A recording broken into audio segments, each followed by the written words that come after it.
Hi. Hey, hi. Hey, hi.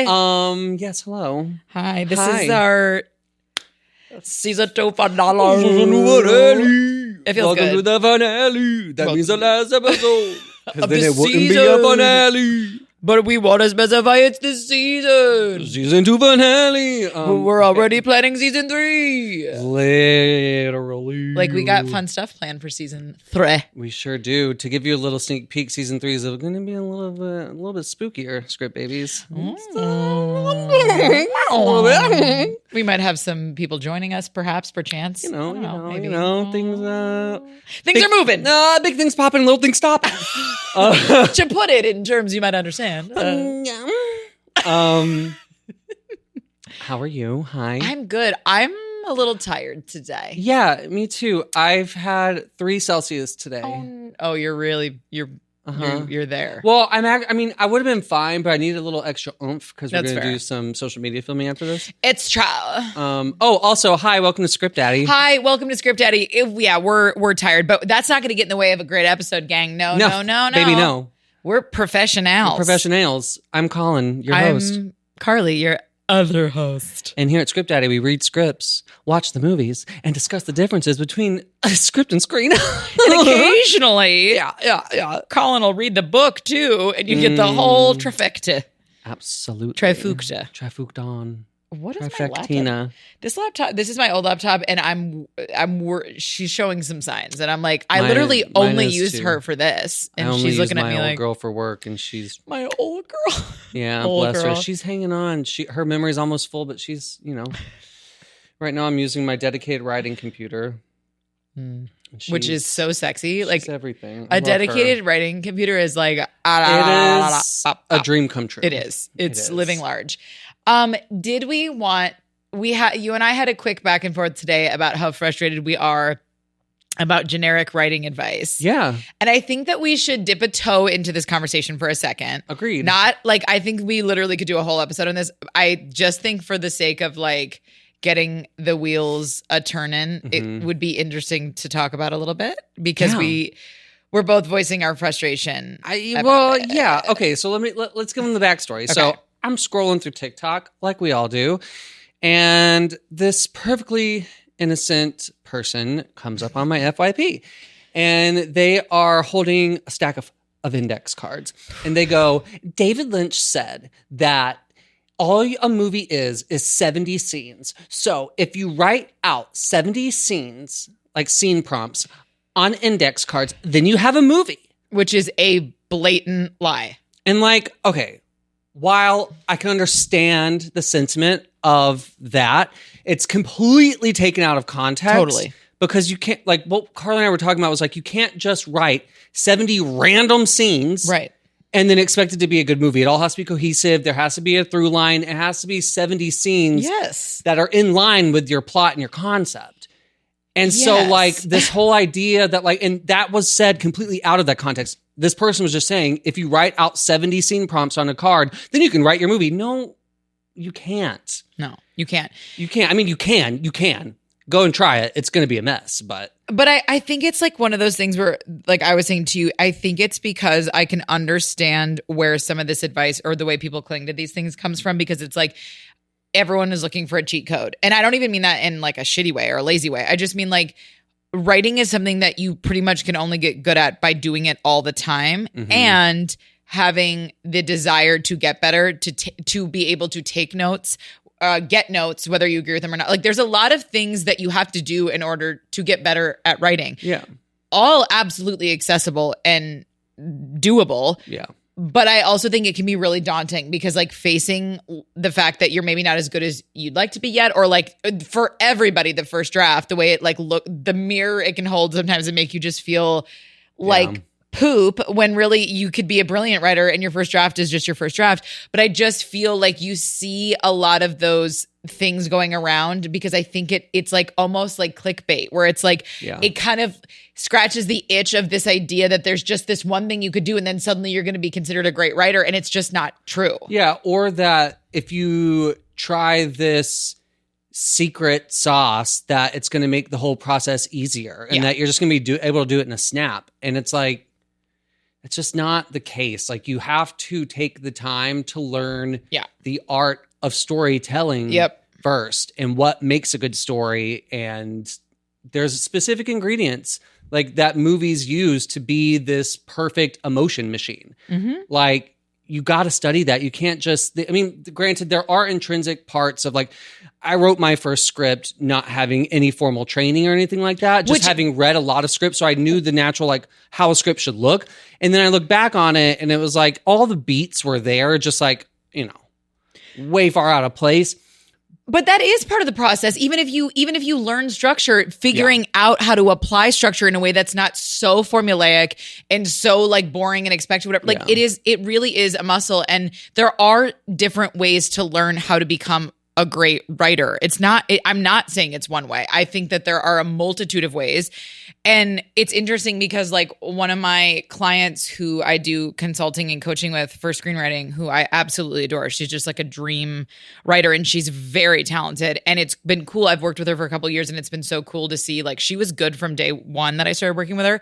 But over the years, she's been so consistent. And what I get to see so often with writers outside of myself is like consistency of being held accountable, having a person that holds you accountable, but also like getting feedback, learning how to receive feedback and put it through your own filter and go, okay, this is what I'm hearing isn't really landing and working. Let's discuss ways to do it. But then having the ownership of going, I trust my own instincts. I never tell my clients what they should do. I only say like, hey, this is what's not hitting. Here's some idea, whatever. But we had a long conversation about she's adapting a brilliant play that she wrote into a screenplay. Nice. And she was facing the reality that certain things that work in the script don't work in the same exact way in the screenplay. Yeah. And we got to have such a cool, gorgeous conversation about why. Because she's like, isn't it kind of weird that it doesn't just apply?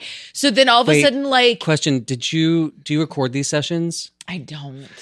I wish you did, because if you could get permission, I would love to hear what the conversation was. You know, I have recorded it in the past when people want to keep it, that it's actually not a bad idea. I could consider doing that. I could talk to some people about it because it was really one of those sessions where I like walked away like, wow, what an interest. Because again, she's past the point of needing like structure. That's none of that stuff. We're really in the weeds all the time with her where it's like, okay, how do we tune up the emotions here? How do we whatever? And it was interesting to go like, why could you in theater on a stage get away with this beat, but on screenplay format, it does not work. Was it just like too on the nose? Was it hitting too hard? Like what was the ultimate, like what's one example of like what was one example was that issue? Like they're dealing with death and like in the play, when the daughter arrives and like sees her mom, she's like sobbing. And then 2 seconds later, she's flirting with this doctor in a way that would absolutely work on a stage and you would not think twice about it. Yeah. But then on the page, it was coming off like hardcore comedy, and that's not what it is. Do you know what I'm saying? It's like a drama with comedy because she's such a funny writer. Sense. But it was like we were really having to dig in and go, okay, how can we change that? And then one of the things we were talking about is like does the doctor flirt with her and slowly bring her in? Things like that. I love that. You know what I mean? So subtle. We're talking so subtle. But that's like the kind of fun shit you get to do once you know these other basics. Then you get to get in the mud and like roll around and have fun. And then we're having these conversations about like, God, and literally I keep thinking about like the gorgeousness of writing is you are naming the unnameable all the time. Of course it's hard, but also of course it's fucking beautiful to do. Absolutely. Because when you write a sentence and when you're like, oh, it's so nice. Like she wrote that like yes, that is worded gorgeously. Yeah, I love that. It's the best. It really is. It's the best. So it's like, to me, the writing advice, if you ever see something that is just too short and quippy and too headliney of like, oh, you gotta be papo, it's not real. Yeah, it's either heavily condensed or redacted, and again, completely taken out of context for what it really means to learn to write. And I think it's the most like sticky pitfall is for like newbie writers or people who know they want to write, they don't know how they're getting to it, but they're seeing these things on TikTok saying, this is your silver bullet, this is how you're going to do it. Yep. And then the advice, because there are people who say like, this is how you can write a screenplay in 6 weeks. And like those, like, I mean, I'm sure there's more like like people have like courses and stuff on it, and that's going to be way more comprehensive. Absolutely. Rather than just saying, write 70 scenes on, because someone's going to hear that and think, oh, just 70 random scenes. No, baby.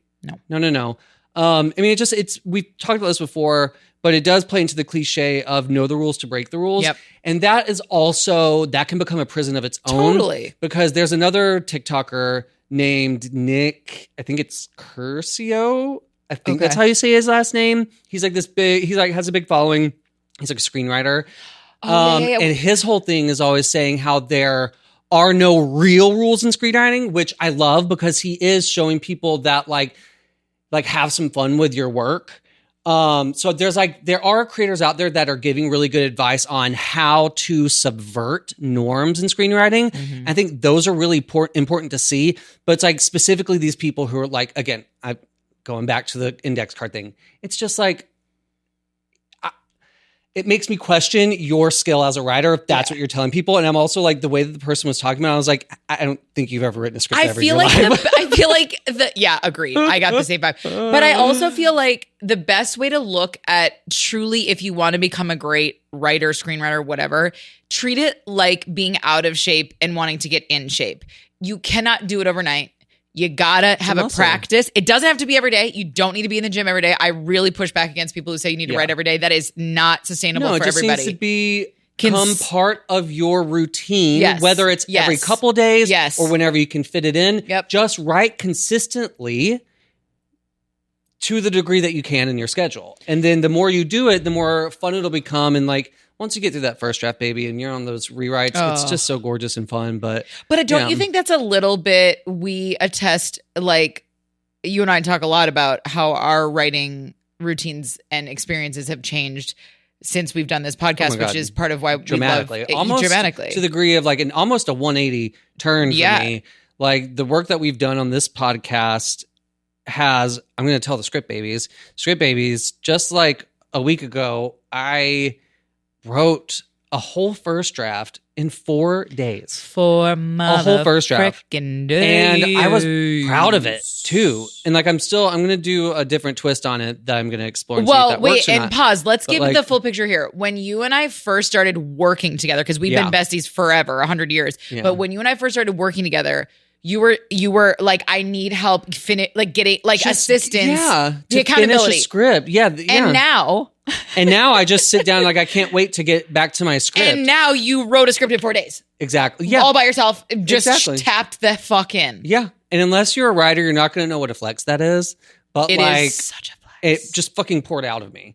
And I directly attribute that to the work I put in myself from writing from when we first did our first accountability coaching. And by the way, coaching. Script Babies, that was I'm not saying he still needed, I'm saying just when you and I first started working together. You changed the game for me. That's why I am like a walking ad for Carly's consulting service, because you are so tapped in with your notes and that you're able to take a macro approach to someone's story and not place your own biases on your notes. And it unlocks things. Like for me, it changed the fucking game. And I will always say, run, don't walk to blank page coaching, people. Like for real, it's one of my favorite things. It's changed everything, and then the work we've done here has up-leveled both of us in ways that I have more fun writing. I like the first draft that I just wrote, or the script that I just wrote in 4 days. Like I noticed from all the notes and stuff that we've given and observations we've made, I had so much fun playing around with just wild formatting. I love that. Breaking that's fun. So many rules and just being knowing, having the confidence within me to know this is fucking awesome and this isn't going to throw people off or this doesn't detract from the story just because I want something to look cool on the page.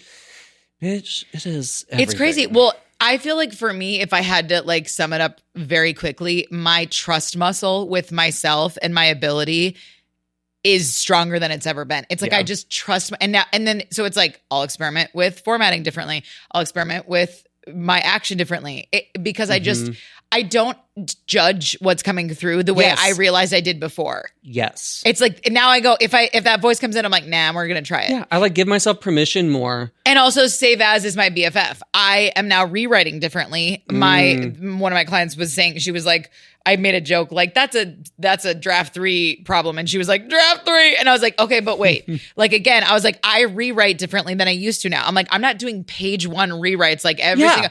It's different now. Now it's like I'm going in. Where do I feel like I need to work on a scene? And it's so much. I'm like, I don't even know what draft I would call it because I'm just every time I'm going in and I'm doing such specific work and whatever. And again, but the gorgeousness of just save asing and going like, oh, I could go back to that if I needed to, and I never do. But still, it feels yummy to just go, oh, there's just endless freedom here. Oh yeah, and the freedom was always there, but now we trust it. Yeah, I have scripts that are like, because I always do version whatever, which I took from you because I'm obsessed with that. I have my like Halloween script, my Halloween like family romp is like version like 8.3 or something like that because I just had to refine and refine and refine.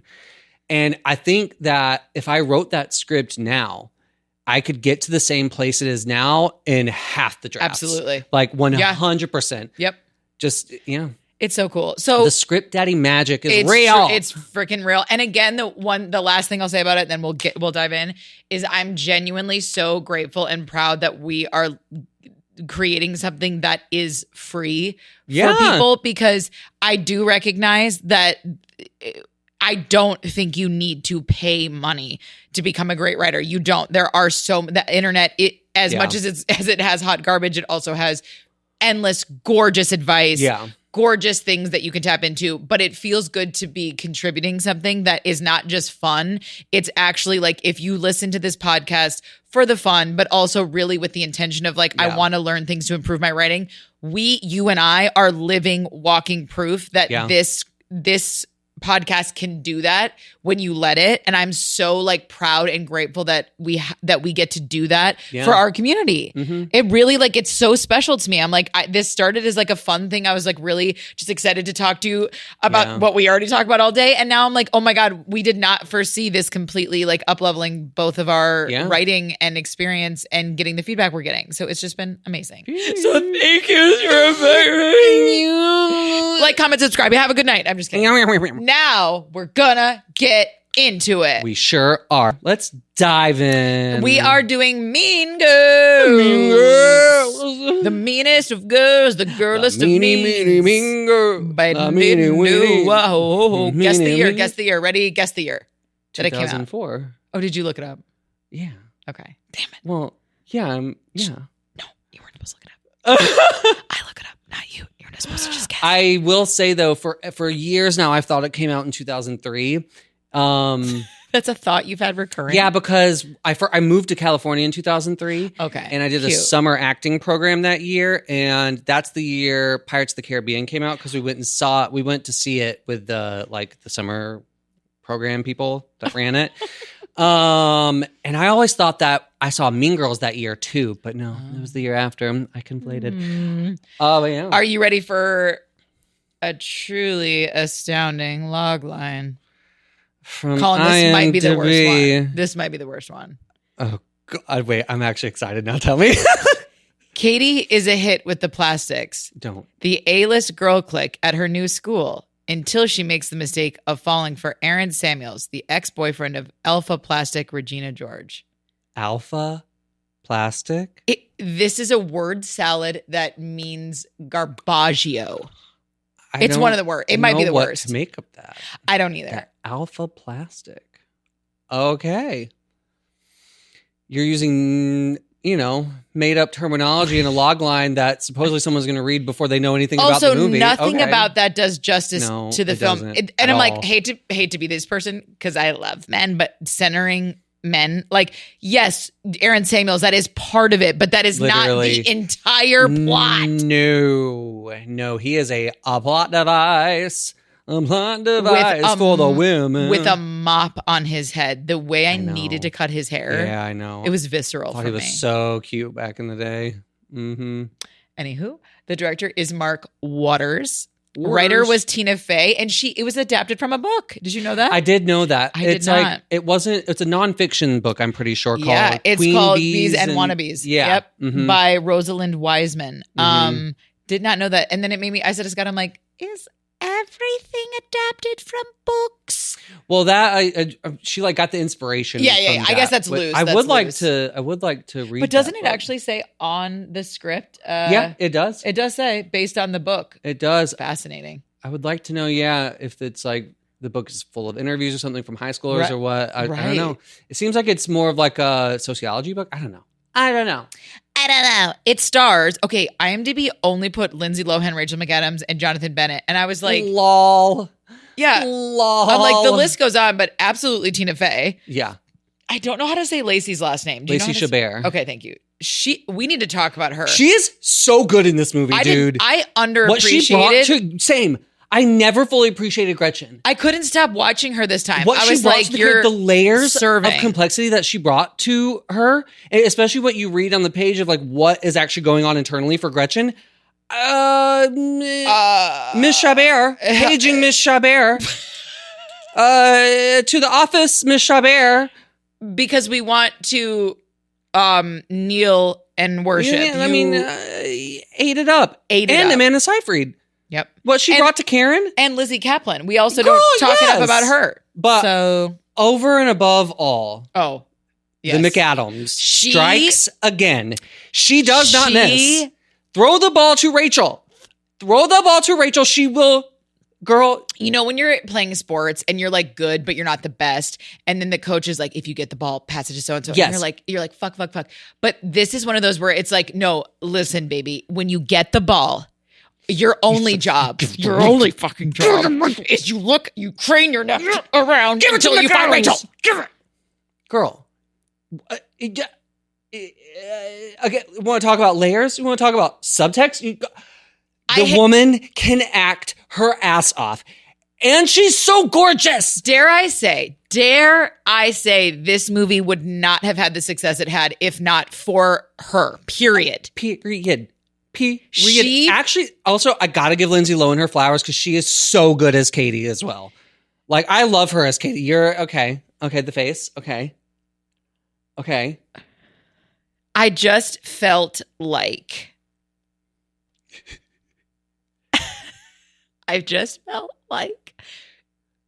she played it the most to the page, is what I will say. Okay, yeah, fair. She's so one note the entire film. Whereas I felt like the other plastics brought dimension that did not exist on the page. Totally. Whereas fair. like Katie is Katie on the page and like kind of vanilla. Her arc is there, but she like. Well, let's be real. The role to have is Regina. 100. But then one of the plastics are those are the roles to have. True. Oh no, I'm not even trying to be like a turd. I'm just saying. No, in comparison, you're not being a turd. And also, Script Babies, take a shot every time we have a close up of Lindsay Lohan giving a face like and unsure, like wow, right before they cut to something else. I'm like, you would be dead. You'd be drunk in a ditch. There are a lot of those, and that's not her fault, by the way. That's the editor's fault. But literally, the amount of time she gave for the movie and the genre, though, I think that works. I think it works. It's such a teen it obviously movie, works. It did such so well. A movie. 100%. But I like by the sixth time they did it, I was like, we're really hanging on Lindsay with this like wee face of like, I don't know how to feel here. I'm not from here. I'm conflicted. I'm just trying to figure it out. But again, no shade. I just thought when you watch what Rachel McAdams was doing with a role that could have been still good, but one note, one whatever, and then she went right from that to The Notebook. Excuse me? A star. Excuse the fuck and get this for the triv. Yes, give us some trivs. Lindsay Lohan was originally going to play Regina George. I knew that. This movie would not be what this movie is. No, it would not. This movie would not be this movie without her playing Regina. I can't. Agreed. Real quick, the budget was $17 million. It grossed $130 million. Period. The trivia was what I just said. Glen Coco is the name of Tina Fey's brother's friend. Shut up. And she was like, she said it's her favorite line. It's one of the most iconic lines. Even though it's so thrown away, Glen you Coco. don't even see the face of Glen Coco. It's not on the page. No. There a lot of good ones are not, which is kind of funny. There's so much. So many. Well, I can't wait to get into that. Me too. Yeah. But she said, she was like, I just was trying to think of random names. And then like, I thought of him because I thought it was like a great name. She's like, but I didn't realize I would be ruining the life of like an average man. Cause like, it's just like taken over. Go Glen Coco. Yeah, it's so good. And then there really honestly wasn't a lot of good ones. But the last one I thought was funny was that Amy Poehler was only 7 years older than Rachel McAdams. What? Isn't that crazy? Crazy. But wait. Actually, for 1 second, flowers to Miss Amy Poehler. Oh. No small parts. Yeah. I what she did with that role, Iconic. because they could I'm a have cool gone. mom. Another thing that people still quote. But it's like you can't. I haven't been able to figure out how to do justice to once again like the layers she brought to it. Yeah. Because they could have. Now, by the way, I think Amy Poehler is fucking beautiful. So this is not me saying she's not, but I'm saying they could have gone like the stereotypical like really tall, huge boobs, even though her boobs looked great. So whatever they did, I was like, good for you. But I'm saying like they chose like a really strong comedic actress who's also beautiful to like I mean, same with Rachel McAdams, I guess. Like ate it she up. ate it up. Yeah. Where I was like, you're not just beautiful, you're so funny. You're So the full funny. package. And like on the page, they could have just cast someone who played it, who was beautiful and played it by the book, whatever. Yeah. But Amy Poehler being such a strong comedic actor just brought it up. Yeah. Yep. I'm going to get ahead of myself. I know we're going to talk our script and film scores, but like just real quick, because you were saying like what's on the page, like she heightened it. Like if this movie had been made verbatim of what's on the page with different actors, it wouldn't have been good. Although your brother did say something to me today. He goes, did you watch the PG-13 or the R-rated version? I said, what, bitch? He said the R-rated version, he listed 2 things that were in the R-rated version of the film that are in the script. I mean, this script was, I saw in the trivia that they took out, okay, so Script Babies, I mean, if you haven't seen this movie, I don't know. But why are like, you listening? You know the part where they say Dawn, what's her face, made out with or it wasn't Dawn, but whatever, made out with a hot dog. In the script, she masturbated with a frozen hot dog. Right. There's like drug use in it by one of the people. So the example Trevor gave.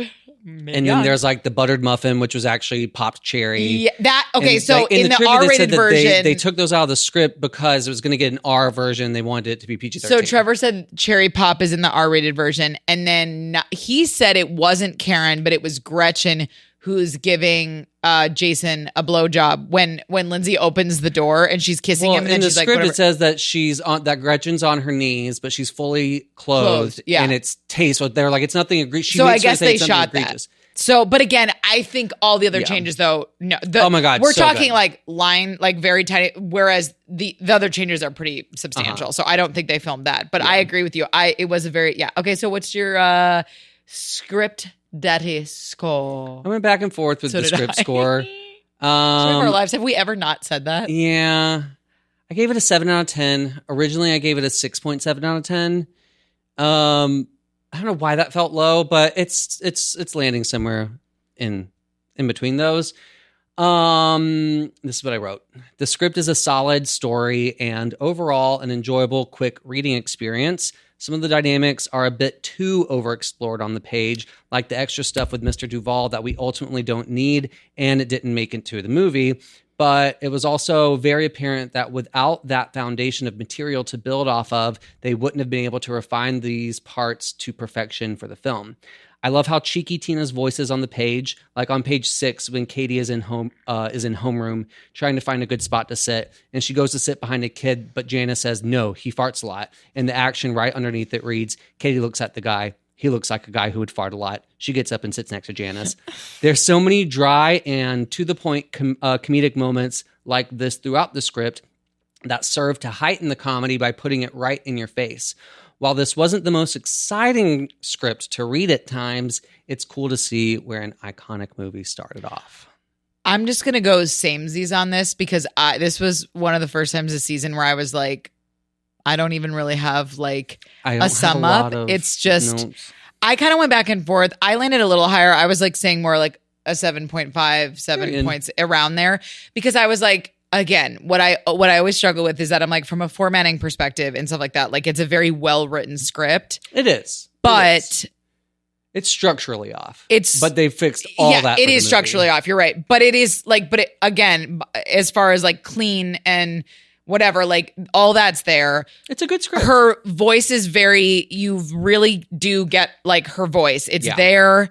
So like those were the things that made me say higher. That's fair. As far as like enjoyability, it did get like I found myself definitely, I had moments where I was like so into it, and then other moments where I was a little bit like not as into it. Yeah.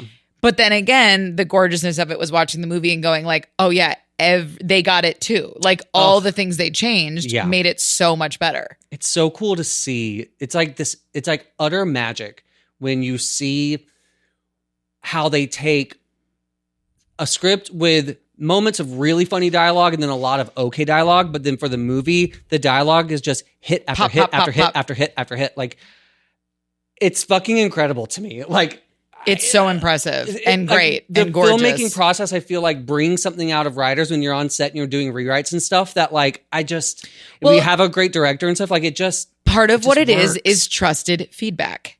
True. You cannot underestimate, and you and I are each other's readers for everything. Yeah. And part of the reason we work so well for each other is because on a baseline, we both know the other one is great at writing. Yeah. I'm not trying to prove to you when I send you something that I'm good at writing, and you're not trying to prove that to me either. Yeah. We both know I think you're great. You think I'm great.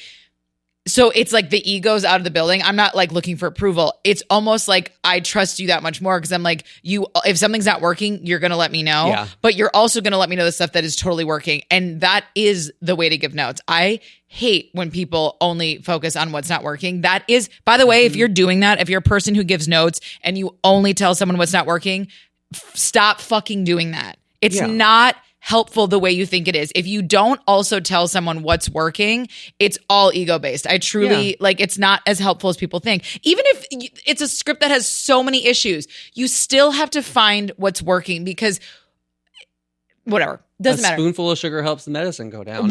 And also, if you're giving notes about what's not working without telling people why it's not working, and then having your suggestions of what you would do or suggest to heighten it, then you're just wanting a script to be what your vision of it would be. And that's also not like, notes are intrinsically going to be through your filter. Always. So it's always going to be what you're projecting onto the script and like thinking like, oh, well, putting myself in the writer's shoes, like this is what I would do to make that better. But you also have to divorce yourself from that a little bit and not get too in the weeds or just, like you said, say things just for the sake of saying things without backing it up. Which a lot of people do. Yeah. Because it's from an egotistical place of being like, oh, they're coming to me for writing notes or for script notes. And that must mean that I have to, they look up to me as a writer. And like, I think there's so much fucking ego that goes into it. 100%. So I do think a lot of times what it is like trusted feedback where when you know you've got people who read your script and they're like, let's make this. And then they're going, okay, beep, boop, beep, boop. Here's some things we think are amazing. Here's some things that don't work. That's why I think a movie actually gets to shine when the script is not fully there. Because it's like, you know what I mean? Notes from a rando isn't always going to hit. But if you know we already share a vision for this thing, then you're way more open to like, how do we make this thing sing? And this movie is a testament to that. Like truly. I would love to find a movie that has a like 9 out of 10 script, but then like a 6 out of 10 movie. Oh, I'm sure it exists. We have not yet, but I'm gonna call that in. I would love to see where it's like all the wrong notes were taken. I'd love to see that. Ooh, yeah, let's call that in. That sounds like really fun. That does sound fun. What's your movie score? My movie score is okay. I went back and forth a lot on this, and I'm looking at my score, and I'm like, do I actually feel that way? I don't know. I feel the same way. I put 8.8.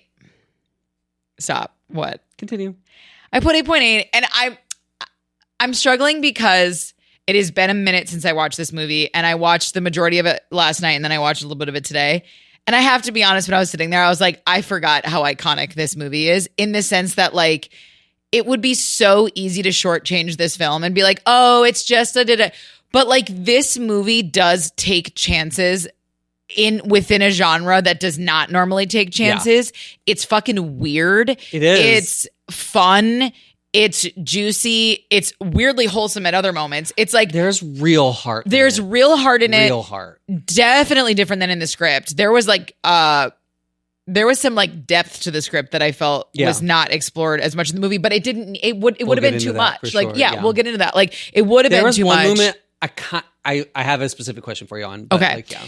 But yeah, I don't know. Like, I can't tell if 8.8 is accurate or not, but I did find myself going like, it also made me really, really, I say this mainly because the acting choices that people brought to this really make this movie shine. Like, yes. Again, we already went into it, but like Regina George is one of the most interesting villains we've had in a genre like that ever. And what Tina Fey brought to Mrs. Absolutely. Norbury, like, absolutely was not on the page. The plastics got to be we got to explore and like look under the hood a little bit more than we normally get to. Like, even think about and everyone has an arc. Yes. Like Jawbreaker even. Like, again, we loved it. But those characters, it was just kind of one note. They're what we expected. They're whatever. Whereas weird and all that, but like very, whereas like Rachel McAdams brought this depth where like you kind of understood why Katie could fall into this thing, because you're like, she is weirdly likable despite the fact that she is want mean. Regina to like you. Yeah. Because like if she doesn't, then you're just like all the other people. Because she also has moments where she actually is a good friend. It's always at the expense of someone. And they hit that harder in the script, which I actually liked. Like I'm going to get way ahead of myself, but there's a moment at the end of the script where Katie is very assertive and she says to herself, "Thanks, Regina," because she like takes Regina's assertiveness and like kind of forces someone into a decision, but for the betterment of someone else. And I loved that kind of callback to like how even like no one is one note. No one's 100% evil. No one's 100% good. And that the people who are just more assertive and more upfront with, like, for lack of a better word, being a bitch, like there's personality qualities to that are useful in certain situations. And I liked that. It was very nuanced. That didn't make it to the movie, but I thought that was very cool. Yeah, that moment didn't. I still think Rachel played it where like you'd see these little, like, again, peek behind the hood where you're like, oh, like this is a person who's like hurting in one way or another, and has moments like when Gretchen, they see Jason at the mall with another girl. She didn't have to do what she did. Now, granted, at the expense of someone, she completely fucked over this random girl. Yeah. But like, as far as interpersonally, it was like, that didn't benefit her in any way. Yeah. So it was like kind of nice to see that in a weird way. Because again, it made you understand why those girls wanted to stay in the circle. Because while there was a lot of asinine rules to follow, there also was a sense of sisterhood, even at the most distorted way. Narcissistic, toxic sisterhood. Yeah. But connection nevertheless. Agreed. What's your score? I also went back and forth. It's 8.8 out of 10. Is this getting old? And yet? I also feel like, okay, in my heart, I was like, oh, it's going to be a 10 out of 10 because I love this movie. I also haven't seen this movie in years. Yeah. Although I've seen this movie so many times. Yeah. Like literally at least over 15 times I've seen this movie. Like, really? Oh my God. This is a movie that I used to just put on all the time. Oh, like, I feel like I've seen it maybe 3 times. The movies I like I watch them all the time. But I haven't seen this one in a long time. And I thought it was going to be a 10 out of 10. But just watching it as an adult. Yeah. And like, I still love it. But just like this, where it lands for me is an 8.8 these days. And I still feel like that's a little low. But that's where my head is at. Samesies, clearly. This is what I wrote. I said, the movie built off the foundation the script set and far surpassed it in storytelling and overall effectiveness. The exposition is much more economic than in the script, creating a more entertaining and energetic final product. For example, the way we meet the plastics on the football field in the beginning is much more crisp than in the script. Since we meet all 3 of them at once, alongside brilliant narration that sums up every character nicely. In the script, we only meet Gretchen and Karen in that scene. They also restructured the story in such a way that allowed character dynamics, world-building rules, and dramatic irony to build upon each other in a very streamlined way. Possibly the most apparent secret sauce to the movie, though, is how the actors brought the characters and dialogue to life. The script is hilarious, don't get me wrong, but there's lines in the script that don't land as sharply on the page, but when you see the actors perform them, it's undeniably hilarious in a timeless way. Overall, I'll always love this movie. And I think it has forever staked its claim as one of the all-time classic teen movies. 100%. I felt similarly in that, like, I have not seen as many times as you, but I was like, oh, I know I like loved this movie and I know what an iconic movie this was. And so I felt like almost more critical on it, which I think why is I landed on 8.8. Totally. Because there were things about it that, again, I'm older, we're in a different time. It was so long ago. There's a lot that didn't age well. a lot that didn't age well. But that being said, I was surprised then by the stuff that did. Oh yeah. I was almost expecting it. I was expecting to be like even harder on it. The overall dynamics of the characters are evergreen classic, will always endlessly interesting. Be a thing. Like really interesting and fun to watch. And again, it found that really, this is like a common thing that we've been talking about. We certainly talked about it in Blue Valentine. And I have found myself bringing it up with clients and like fellow writers, and something I'm looking at a lot within myself is like how much more interesting characters are when you don't ever let someone just be what we think they are. Yeah. And that sounds so duh, but it is kind of wild how often when a character is written in a script, there's really very few layers exposed. Yeah. Even in small, and again, we're talking small ways. Like in the movie, you have to really be paying attention to Rachel McAdams to see that she is making choice. You know what I mean? Like she does it so well, it seems effortless, but like I really was watching, I was like, oh, she's making interesting choices often. Like she's not playing the lines as just a bitch. Some she's making an absolute bitchy meal out of, but then others that read bitchy, she's saying it almost like softer in a way that's like confusing. Yeah, it's genius. Like in that whole cafeteria scene where she first sees Katie and she's like, sit down with us. She seems like such on her fucking face is wild. Like it's like when Katie says like she's never been to a school before, she's like, shut up. Oh my God, shut up. She's like she looks at you like she wants to eat her. She's like so thrilled because she's like, oh, this bitch doesn't know any of my tricks and I can really have a field day with this one. Like it's whereas that scene on the page is exhausting. It's fun. I mean, I will say it is funny. Like I wrote down, this is a little jump, but so in general, there's a lot of trimming that happened in this. A lot is trimmed, and rightfully so. But her line that I did think was funny, she's like, thank you, Mr. Duvall. I just want to say that under my rule, the SAC will have more than we'll do more than just sell candy canes and sponsor queer stuff like recycling, which is wild. I have plans for some sick parties. My mom knows the people that run the Lake Michigan dinner cruises, and then it says in the parenthetical, turn serious. But also, it's going to be about building bridges and being kind to the less fortunate. Where's the little girl I just met? About Katie. Yeah. She's saying, where's the little girl I just met? About Katie, which is so fucking funny. Yeah, but it makes total sense why it didn't make. They completely take the whole the spring fling is like a blip in the movie, but it is they hit it way harder on the page because like they set it up that like anyone. So the spring fling is put on by the seniors for the underclassmen, and whoever wins spring fling king and queen is the head of the student activities committee for the whole next school year. Yep. And so it's this big deal, and everyone wants to go for it. And the previous year, Regina was the queen, and so. On this day of Katie's first day of school, when she gets there in the cafeteria, she sees Katie and is like, says hi to her, whatever. They have a brief encounter, but then music starts playing over the intercom. And like this whole crowd of people is like, woohoo! And they like pick up Regina and like carry her to this stage where she then gives the speech that Carly just said. And it's like, even longer than that. That's like part of it. My favorite thing about the boat thing was like, she goes, my mom knows the guy who owns the blah, blah, blah cruise. So yeah. And like enough said. Like so case closed. So good. Like, but again, it made sense why it was this movie had a lot of B and C. It did. The script had a lot Duvall of B and C. So much that they cut out. So much. They cut out a lot of Mr. Duvall and put forward Mrs. Norbury, Tina Fey's character, and it was just such a stronger choice. What page is your first note on? That is actually my my first one was page 8. Is just me. Well, first I said before that, Damien and Janice are iconic on the page. They really are. They were really standouts on the page. They really do. Yeah. Like you could I fucking love Janice. Oh, dude. I love her. So good.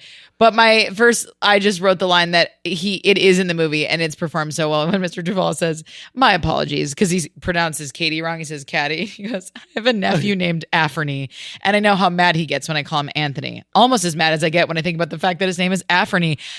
It's like not like the funniest thing in the world, but it made me, when I read it, it made me laugh out loud. Yeah. And then it's in the movie. It's such a great example of the humor in this film. It's not a lot. There are one-liners, but there's not punchlines. Yeah. Do you know what I'm saying? I know exactly. There's a total differentiation. Mm-hmm. Not a lot of setups here. There's a lot of lines just on their own that are just fucking funny. Yeah. But they're not being set up. But like that one was just like a funny thing, a funny moment. Even when I was 14 and I first saw this movie, I thought that was one of the funniest fucking lines. Is that Afferny? I'm as mad as I get when I think of its name, my nephew named Afferny. My first one was on page 2. I thought Betsy's character description was good. Betsy is Katie's mother. Yep. And it says, Betsy is attractive, but not concerned with style. The kind of woman who would still wear a fanny pack. And you're like, yep, I know exactly. And look, fanny packs are back and bigger than ever, baby. Isn't it another little side tangent? If this movie was a person, it would be able to drink now. This is 21 years old. Oh, that's a weird little thought to have. Isn't that wild? Wow. Wow. My next one's on page 5. I have 2 on page 5. I said, it's such a good moment, but I love the choice to have Katie's parents drive. Okay, so on page 5 in the script, Katie's being like, in the beginning of the movie, there's much more setup for Katie's getting ready for her first day of school. We see how her parents are still infantilizing her, particularly her mother. Yep. Her mother's like, oh, let me braid your hair before you go to school. And Katie doesn't really want it. But so that's a whole through line. And then there's much more exposition about Katie's past in Africa. We see her in Africa with her father. We just see more of those dynamics. But then when we see them driving her to school, and this is like so movie, but I liked it on the page where like it specifically says that because they obviously just moved from Africa to Illinois, and it says that they're driving her to school in their mud-covered Jeep from Africa, as if they wouldn't have washed the car when they shipped it over from Africa. First of all, you would have left that car there. But like, again, movie moment. But I was like, I really like that. I'm glad it didn't make it to the movie because it would have taken inform you that. Yeah. But I just thought that was really fun on the page because it's. I realized when as a reader, I enjoy those kind of movie moments, even when they don't make it. Totally. It adds like a little to the absolutely a little experience. Like a little button. Yeah, and then on page 5, I said, oh yeah, so this is when Katie first is walking into school and she's seeing all the different people, and we're just showing that she's like a fish out of water here, and this is how it describes it. It also plays into that like Tina having a very cheeky voice on the page. It says, a bunch of jocks fake fighting, some people getting high behind a tree, an overweight girl eating McMuffins in secret in her car. Katie has nowhere to land. That line, Katie has nowhere to land. I loved that. So good. Because like it indicates her mindset so well. Like, I mean, I was a new kid in a bunch of different schools. I went to a bunch of different schools, and there's such a specific feeling of not knowing anyone, coming in like it's the worst halfway through the year, and like it really is the worst. And so like when I saw Katie eating alone, like in the bathroom stall, girl, that took me back because there were moments where in both high schools I went to that I straight up ate alone because I was just too anxious to like meet people, and I used to spend my lunches in the library. Are you going to break my heart? Oh my God. In the library, just like randomly searching things. And I remember the librarian once asked me if I had anyone to eat lunch with. And I was like, yeah, I just prefer to research. I say that if I was like a child. I was like fully a junior in high school. I can't handle this information. But no, I loved that. My next one's on page 6. I said, I love Janice and Damien's intro. This is how Janice and Damien are introduced. It says, Janice Ian, a fleshy girl with punk hair and clothes, and her friend Damien. Damien is possibly fat and definitely gay. There's a lot of indicating people's size, body weight. Which is also so 2000s. But my God. And obviously doesn't hold up now. No, it's jarring. I actually was like, I actually wrote, damn, Tina Fey is ruthless with her character descriptions. Like some of them are, like whatever, but a lot of them are like very body weight obsessive and kind of mean. Yeah. Which in a way, okay, I could argue that there's a way you could do that in a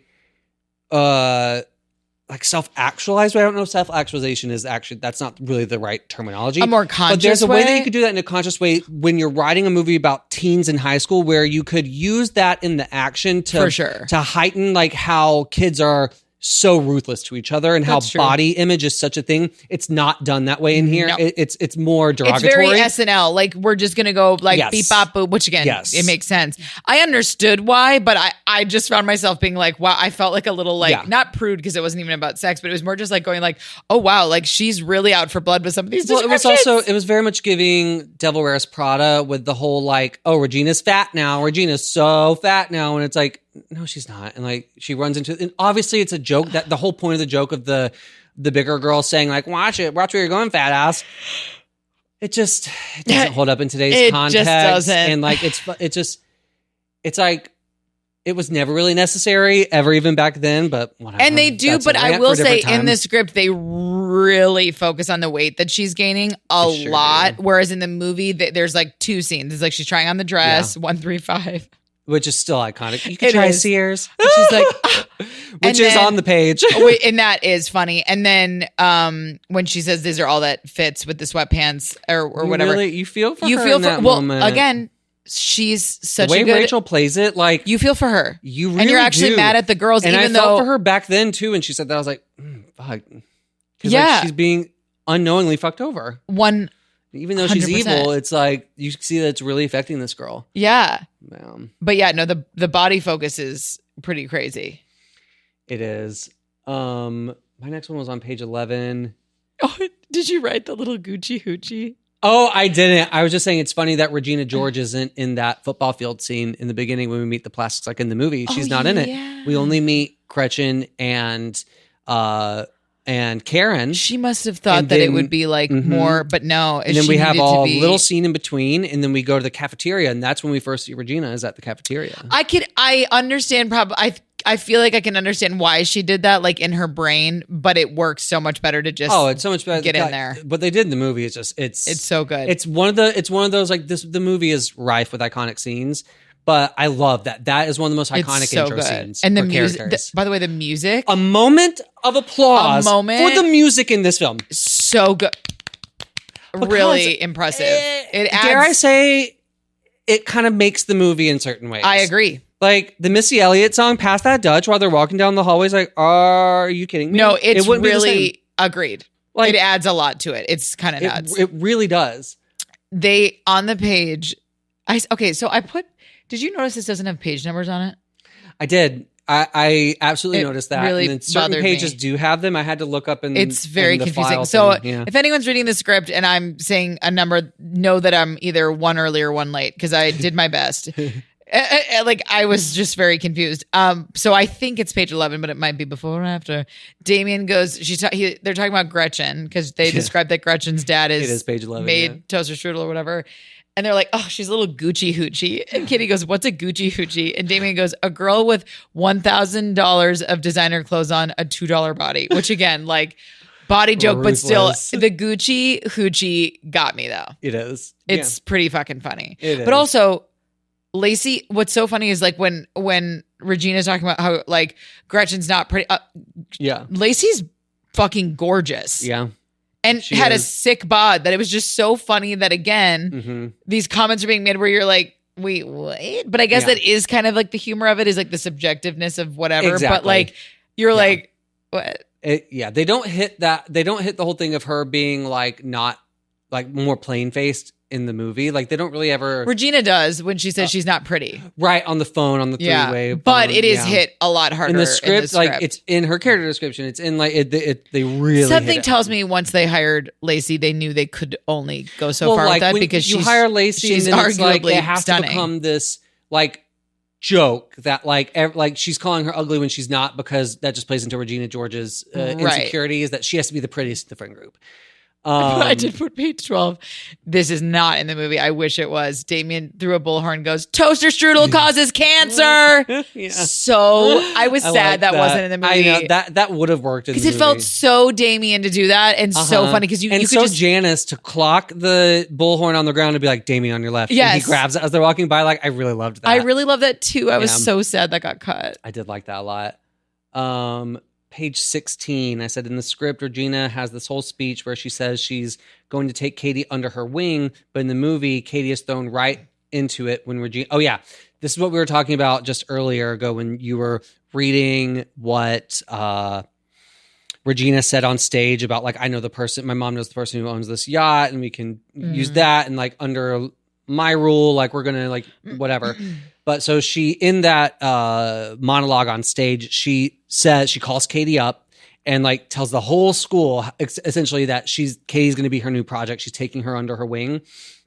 And then I like that in the script, in the movie, instead of having kind of this preamble of her introducing Katie and being this whole thing, it's more on the nose. I mean, not on the nose. It's more in the moment.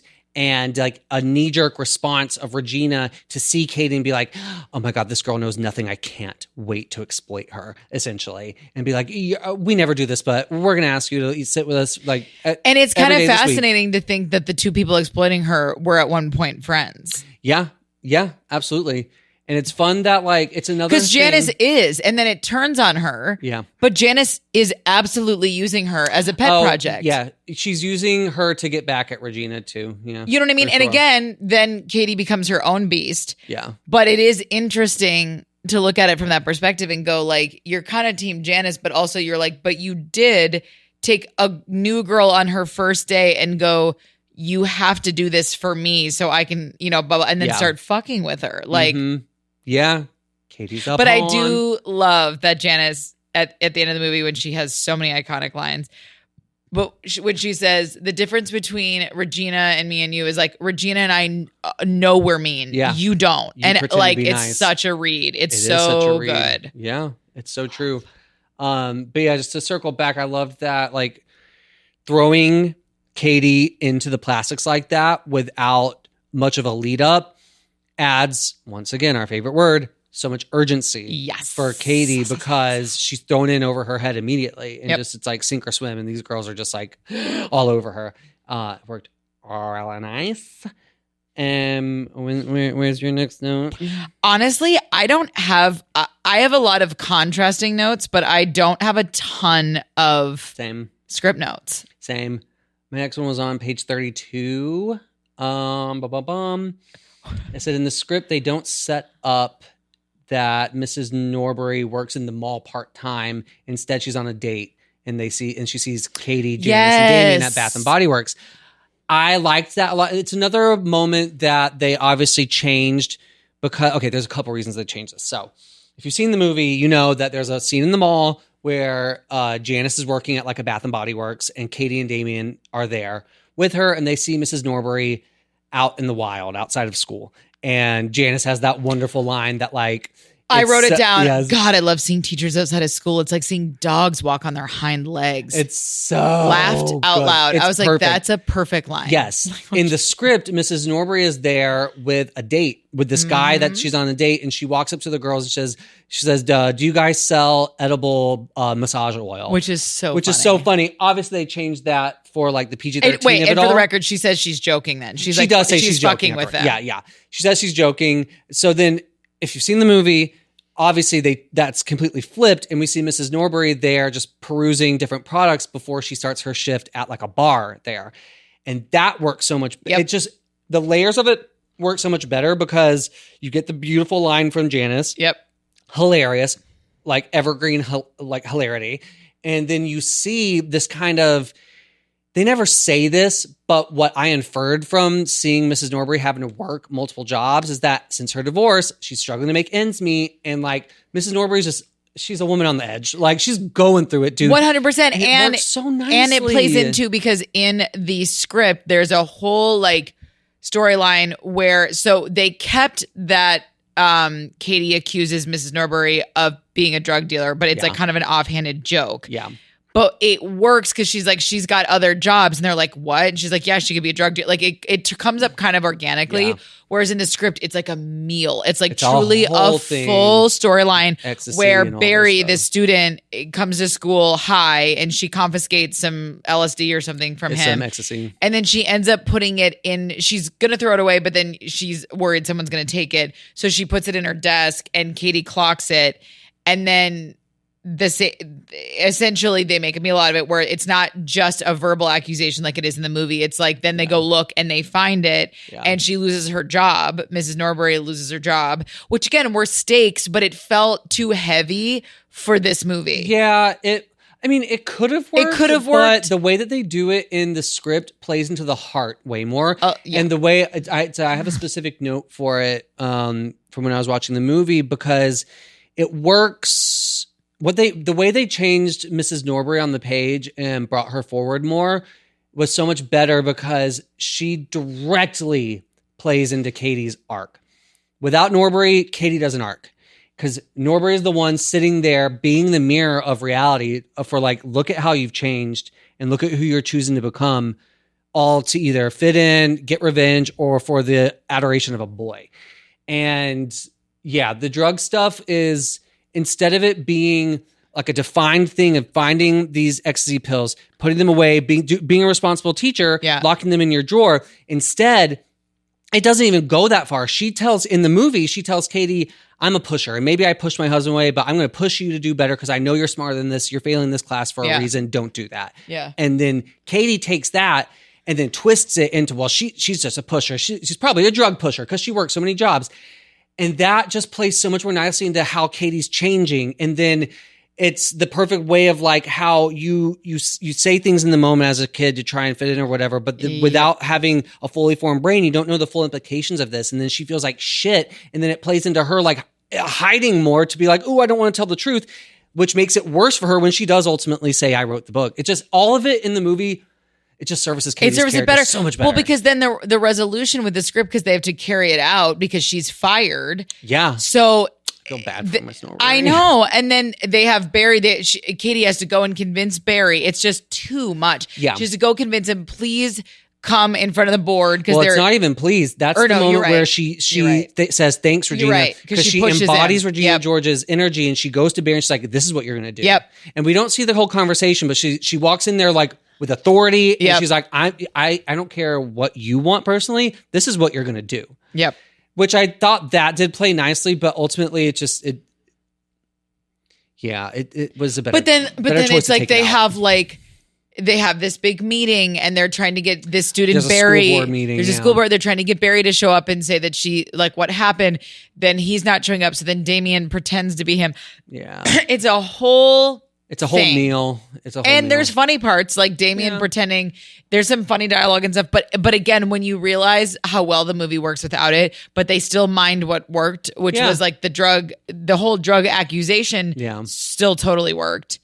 But you just didn't need all the other shit. You didn't need it. You really didn't. The fact that the script is only 118 pages, it felt longer than that.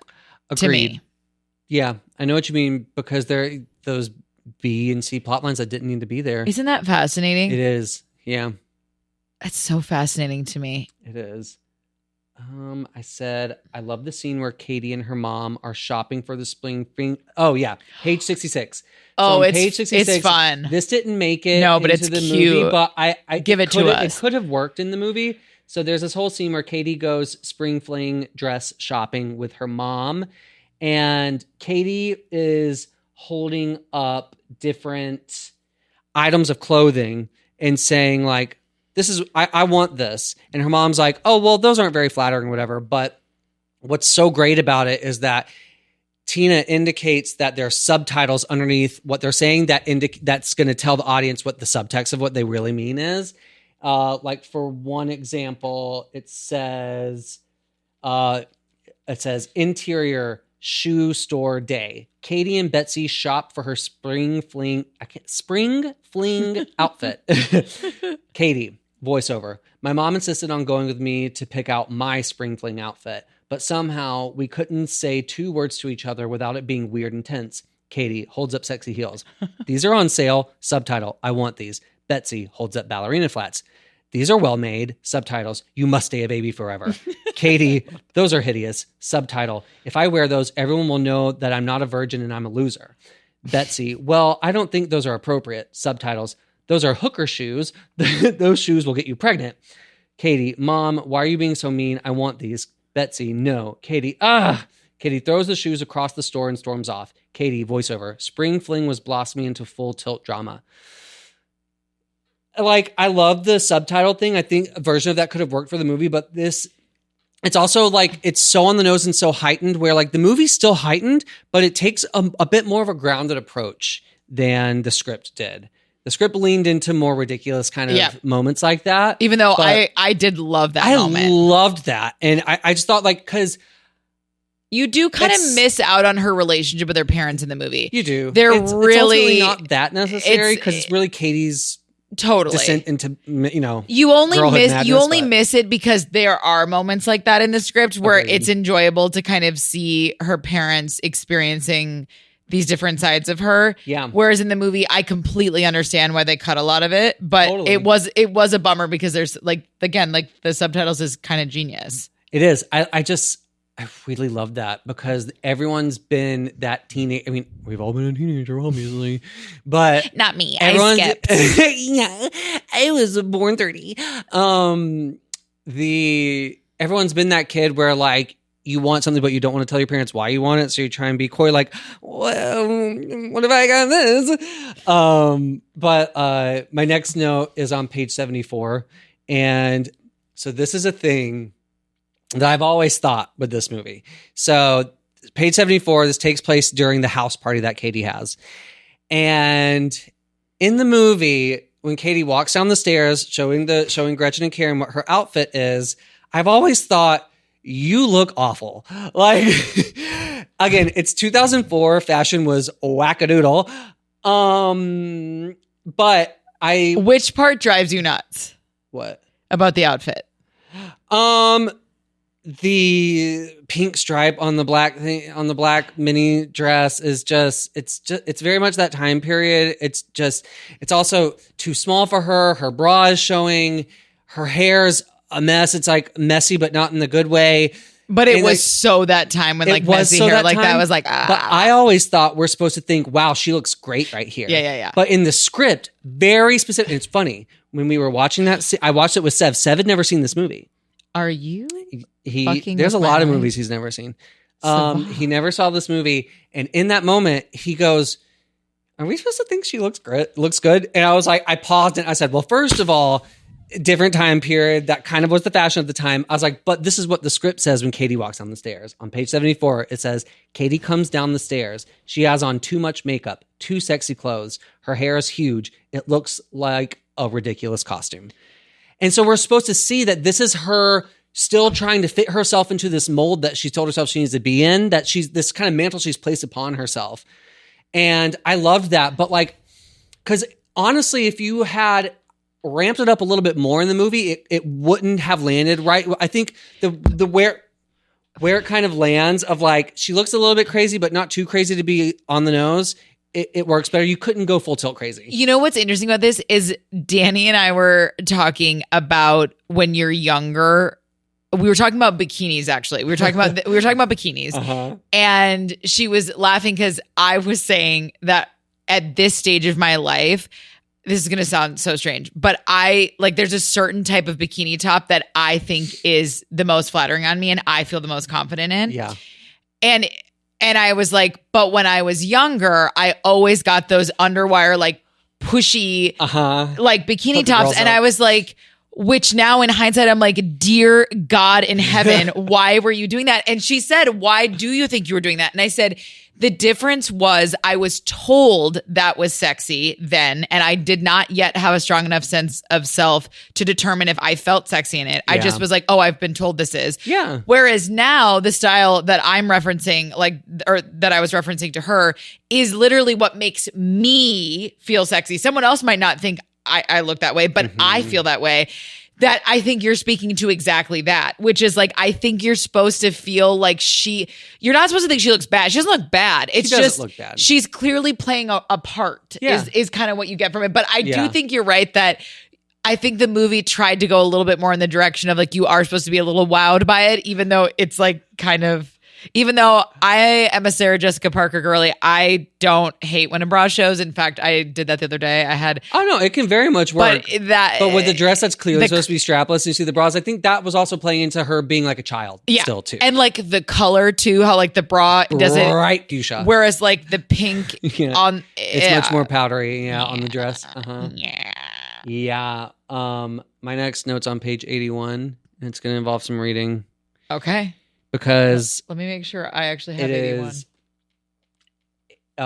81 or it's 82, 81. Why? It's when Regina runs up into her room to write the new entry in the burn book, which is such an iconic The choice, twist. though, to have her start screaming and not stop screaming in the film is chef's fucking kiss. And she goes like up an octave with her scream too. Like it goes so high when she like rips the picture off the reveal board. of her being like, oh, I'm so hungry, and she eats the fucking bar, and her boyfriend is like, why are you eating cow? Oh God, like I hate those. Like our coach always makes us do it when we have to like gain weight quick, and the look on her face, and that the scream starts there, that he leaves, which is funny enough. Perfect. It's funny enough that he's looking at it and going, oh hell no, leaves. And then she enters her, like, still screaming. The idea that you're picturing her nonstop, like that she drove home screaming.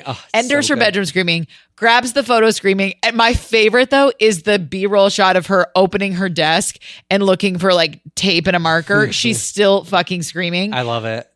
It's so good. I've always loved it. It's perfect. And it's one of the things I think that makes the movie stand out, because it's a weird, funny choice that most movies in that genre would not have necessarily done for like a girl. You know what I mean? Like it's a weird but so funny choice that it's one very small example of why I think the movie stands out. Yeah. I mean, I really think it's one of the most iconic twists in any movie ever, seeing that she was writing that about herself. This is how it's written on the page. It says, again, it's page 82 or 81.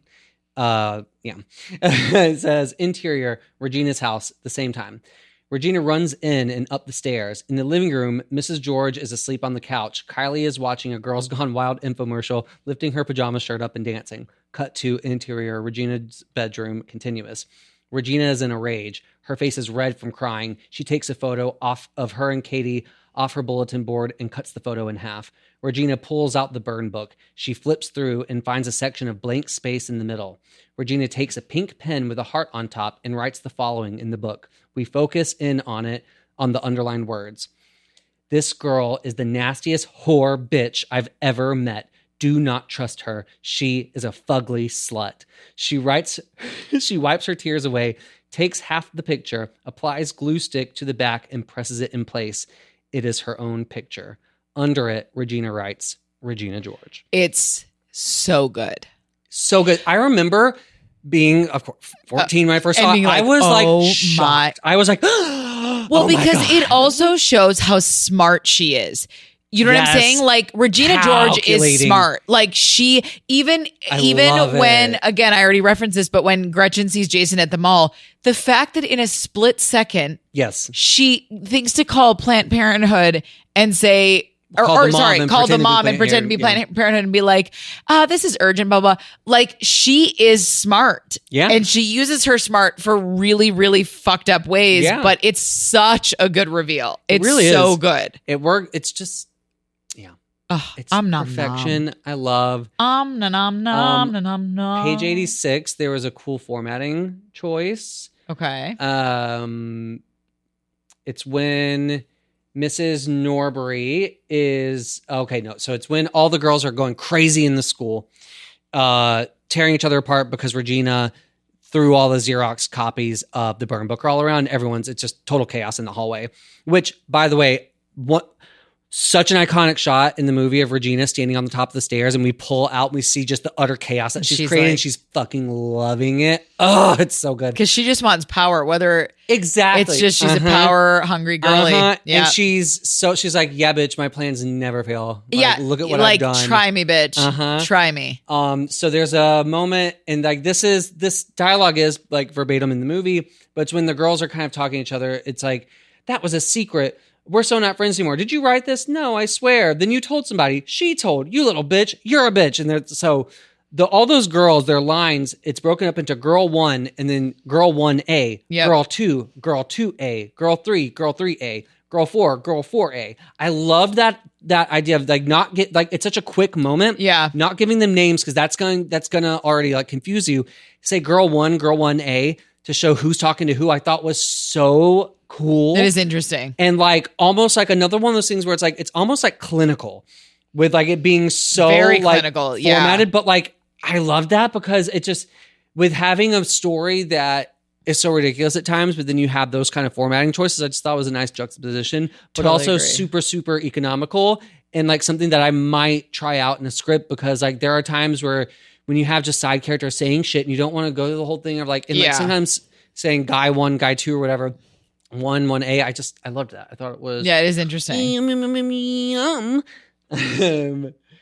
I have 4 more script notes. Okay, give it to us. Do you have any more? Mine are all movie in comparison to the script. Page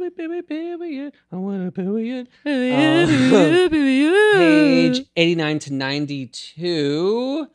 The whole gymnasium sequence where they bring all the girls in is leaps and bounds better in the movie. Leaps and bounds better. To the point where when I was watching it, I was like, wow. Like I had to go back and look at the script and I was like, what's interesting is when you're reading it in the script, it's not like horrible. It's just, you're kind of like, okay, blah, blah, blah. But then you watch the movie and you're like, you go back to the script and you're like a mess in comparison. Truly, because you have Mr. Duvall spearheading it all. First of all, the whole gymnasium sequence is broken up. So first he tells the girls, he says, you're all coming back here on Saturday. And then we have a scene with Katie and her dad. Then we go back to the school on Saturday and we have the gymnasium scene. In the movie, genius, they keep them there and you get to have the absolutely brilliant line of him saying, I will keep you here all night. It's just, we can only keep them till 4. I will keep you here till 4. Like, and then the line that the girl is like, people think I'm not a virgin because I buy because I buy extra jumbo tampons because I have a wide set vagina and a heavy flow. And when he's like, vagina. All right, I'm out. Like, so funny. But like, it also like, it services Mrs. Norbury so much better in the movie because we see night and Norbury day. because like in the script, Norbury's already been fired because they found the ecstasy in her desk while the girls were all fighting in the hallway. Yep. And she's fired there on the spot. Yep. She does make it to the scene. She does make it to the gymnasium, which is odd that she would even be there after she's been fired. Yeah. But in the movie, it's just implied that like what was written in the book was just implied that she might be a drug dealer. Yeah. But since the coach's accusations turned out to be real, they had to take it seriously. Again, more real world, more grounded, play so much better. Totally. And you see Norbury get to, like, she adds a new dimension of heart to the film because she's able to speak to these girls in such an affirming way and call them out on their shit. But you see, like she really cares. Yeah. And she's there for these girls. She wants the best for them. And it just...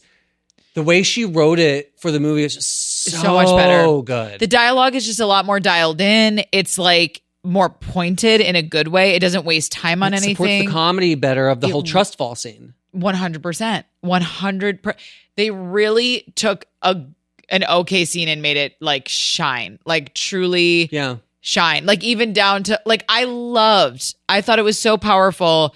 And it wasn't like too a heart, too whatever. It like lived in the right space where she was like, close your eyes, which I loved. Because there is something, again, like as a girl, you're like, there is something relatable. What she was saying, like raise your hand if a friend's ever talked bad about you. Open your eyes. Everybody's arms up. Close your eyes. And then being like, raise your hand if you ever talked about a friend. Like it was so quick, but it was poignant because it was serving a purpose. Yeah. And ultimately by the end of this movie, they are trying to unravel that like, these girls are not the same as where we started. Any of them. Even Regina is now like a jock. And like kind of been like dethroned and sweet and whatever. That like this is meant to be a true turning point in this film. We're meant to like ignite some self-awareness that you don't necessarily expect. Because it's not, I don't think it hits the same way in the script, but it hits in the movie where you actually are like, this is a very poignant way to show these girls like what they're up against. Like, yeah. And it also is the very beginning of Katie's arc because she's sitting there. And this doesn't happen. What Mrs. Norbury says to Katie when she's sitting in the bleachers is not on the page. It doesn't happen in the script where she looks at her. Because again, in the script, Norbury's already been fired. They had hard evidence that there's drugs. And so they're like, well, obviously she's selling drugs, whatever. And Norbury won't tell the principal which student it is because she wants to see him succeed. And she knows if they find out it was a student, he'll get expelled. And so, but in the movie, it's a vague accusation of her being a pusher. And so she only said that to one student. So Norbury knows who wrote that down. And so she confronts Katie about it in the movie and says like, have you ever made up something about somebody? And Katie's like, no. But then you have a great use of narration where it's like, yes. Yep. And you see Katie, like the narration is also on another level. It's so well done. Internal dialogue, but it's also pushing exposition forward, but also heightening irony and just the way everything. they use it with so Aaron is the relationship wouldn't work without it. It wouldn't. The whole movie would not be as effective without this narration. And that's a testament to the writing because narration can really take you out of its. Well, and you wouldn't be able to use the animalistic comparisons without it. Yes, at all. Absolutely. Is she going to start saying to you guys, I'm having a fantasy right now that we're really in the wild and we're all cheetahs. Or she'd have to be like, well, like, see how like they're acting, all the stuff that's in the voiceover, she'd have to be saying to the person. And it's like they found the perfect balance of it where it was like, it didn't distract you from the film. It was just kind of like a fun way to break up what we typically expect from a movie of this genre and whatever. Like it was fun. It was different. It worked. Yeah, I agree. This is a movie that is a perfect example of voiceover being gorgeously utilized. Yeah. Really, really well utilized. Okay, this is my next one's on page 111, and this is the question I had by you. In the movie, we know when Katie goes to the spring fling after the mathlete contest, the mathlete competition or whatever, she walks in and she's kind of she's still a little bit of a social pariah because she admitted to writing the burn book and all that stuff. And then she does. She takes Regina flowers. She does. That's in the script, and it does make it to the movie before that as she's making amends. But in the script, which I liked this moment.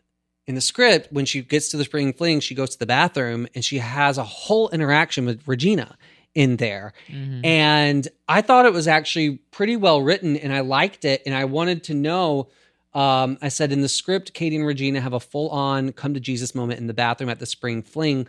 That is not in the movie. And I wanted to ask you how you felt about that. Like, did you think that added or do you think that it hindered the ultimate arc? I think that I liked it when I read it in the script, but if I'm being honest, I didn't miss it in the movie. Fair, yeah. But I did for the sake of like the read and again, getting from a script what you need to get in order to figure out if people are going to make it or not. Like, I think the choice to have them having a little bit of a whatever worked, but like I remember going like when I was watching the movie, I'm like, they're not going to have anything. But I thought there was actually something. Part of me actually thought it was kind of brilliant to just end it on a look, that they exchange like a little look. It's much more real. Because sometimes you're like, friendships do leave with things unsaid a lot of times. But they kind of like smiled at each other and it was like, we're kind of good.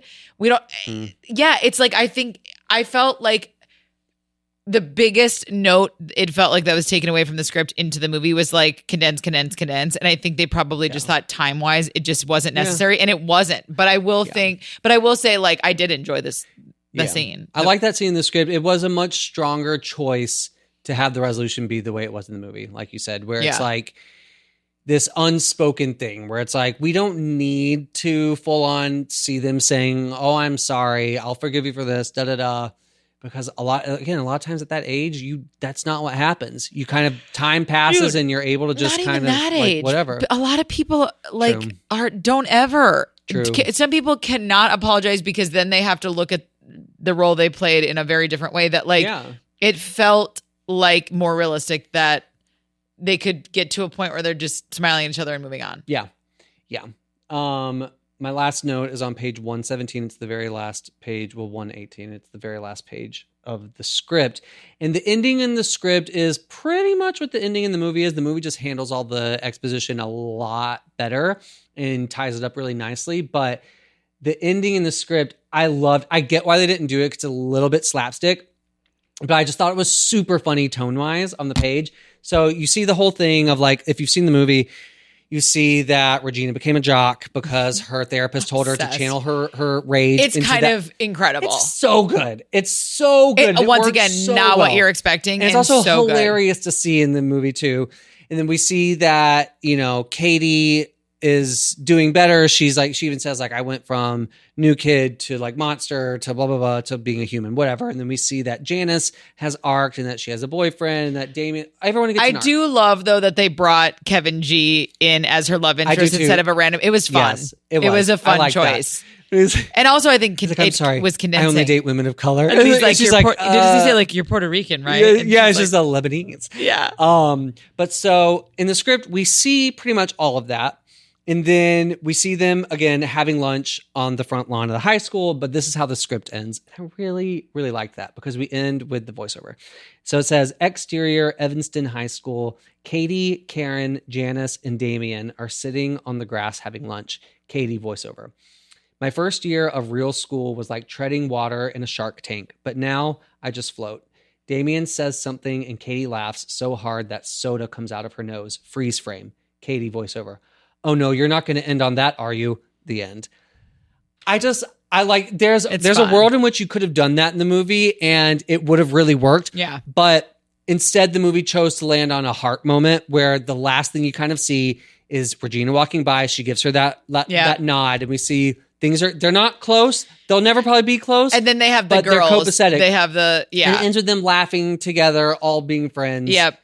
And it just works really nicely with an Imogen Heap song in the background. Yeah, I agree. I do think that ending could have worked, but I thought it was kind of nice that they were able to, because I feel like I don't think people always have to feel like they have a responsibility with like the movies they make, but I think it was nice given the nature of like the way they were dissecting girlhood in a very specific way that they allowed space to show how toxic it can be, but also like how it can be recouped and totally, and also like that toxicity when you.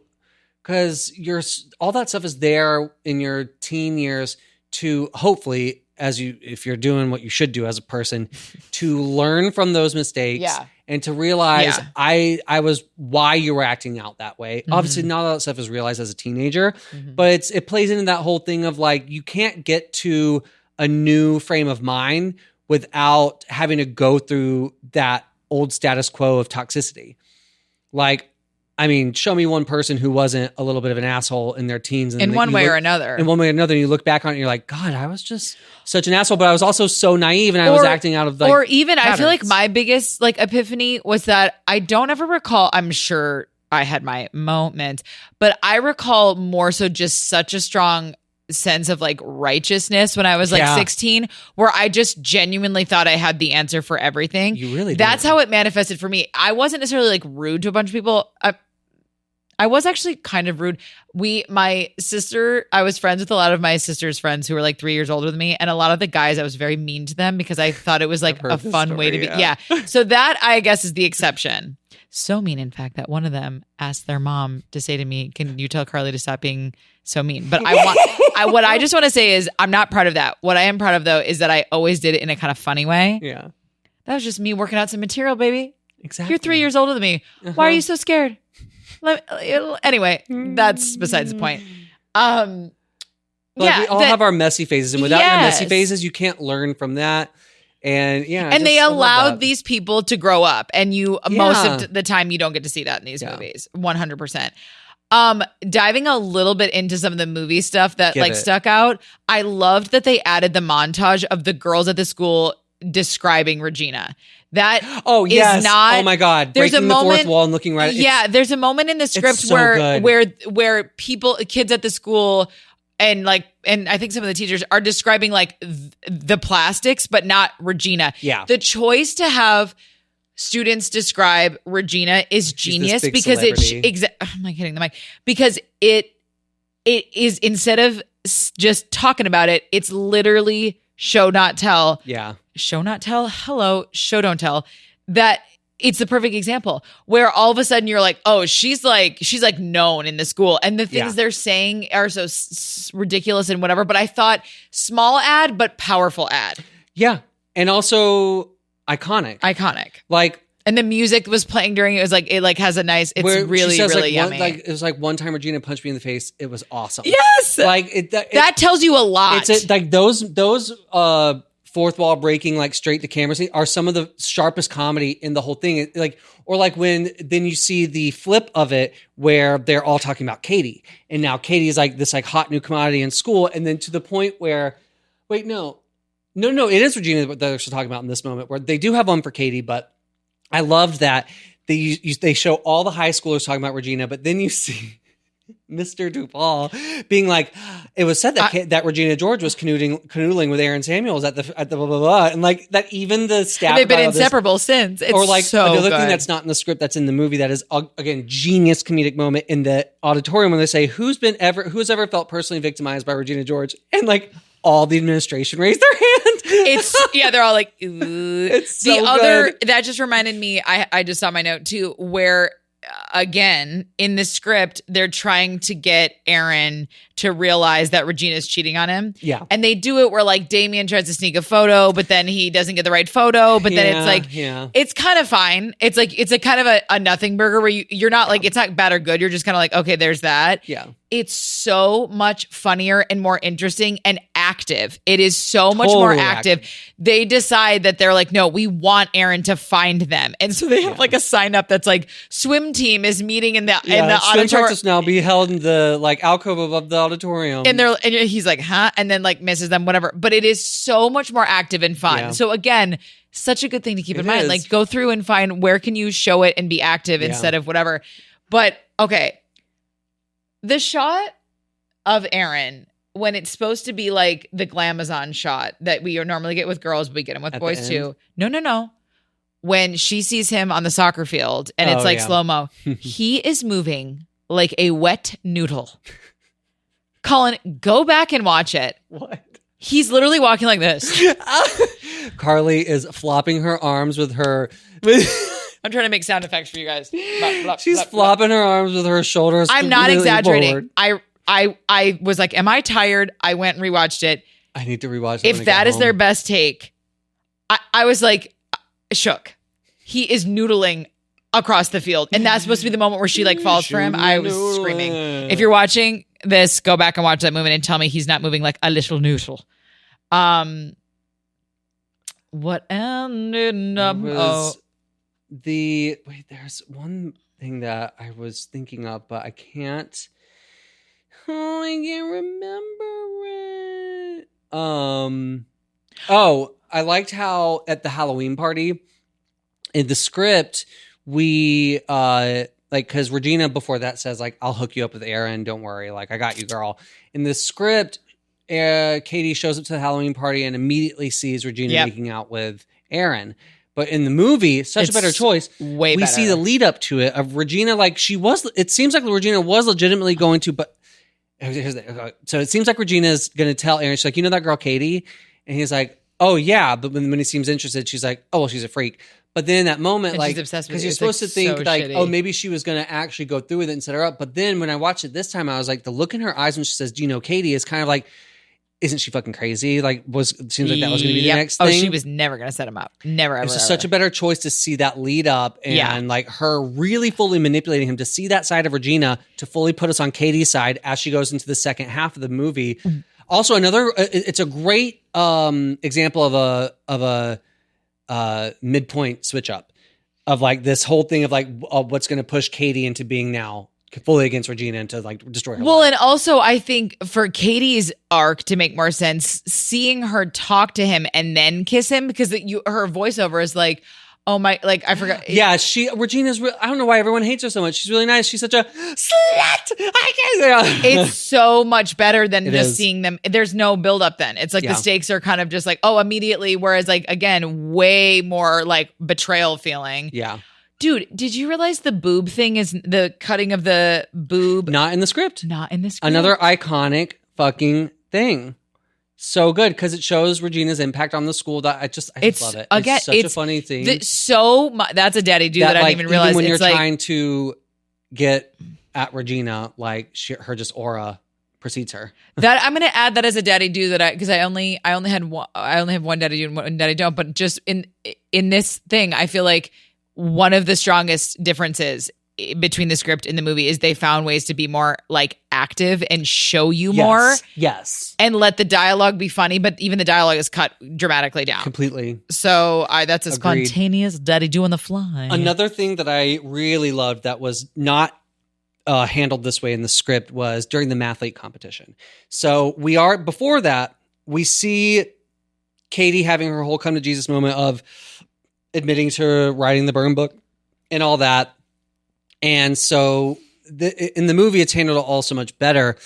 So Katie, in the script, when she's there at the mathlete thing, so we've already seen that she's starting to arc, but the mathlete competition really solidifies her arc when she goes up against that other girl in the movie. She goes up against the girl in the sudden death round because they're at a tie.